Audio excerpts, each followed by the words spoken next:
And now Chris Babin joins us, President and CEO of the Better Business Bureau serving Acadiana. Chris, welcome back. Thanks for having me.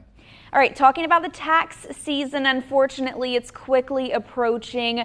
Talking about how to find the tax preparer that is good for you. What are the different types, though? What do we need to be looking out for? Yeah, there's a couple different ways out there. Of course, deadline's not until April 15th, so you got plenty of time. A lot of people know they may get refunds back, so they want to file sooner than later and get some of those funds back. But to know that there's different types of people out there that can help you with your taxes is important.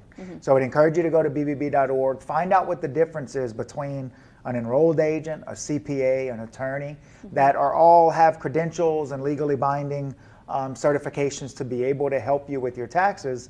But then there's just, people that can help you file your taxes. You file them in your name.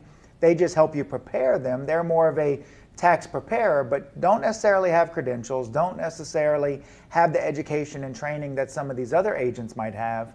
So if you have a complicated tax situation or you're not really deciphering too well who you may be dealing with, it could be a situation where you're not getting everything back that you could, or potentially filing something that's false or going to get you in trouble with the IRS.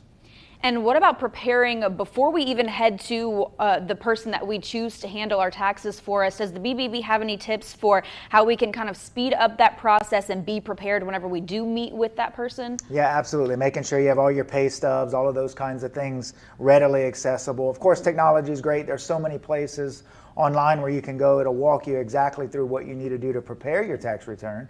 You can maybe have a draft ready for them to look at and go over with you. It would go a little bit quicker than if you, just start from scratch.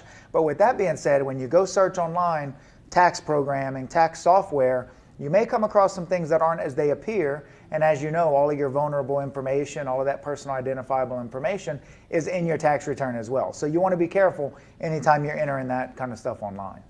It's good to start thinking about your taxes sooner rather than later. And if you guys want to get more tips like these from the Better Business Bureau, you can visit bbb.org.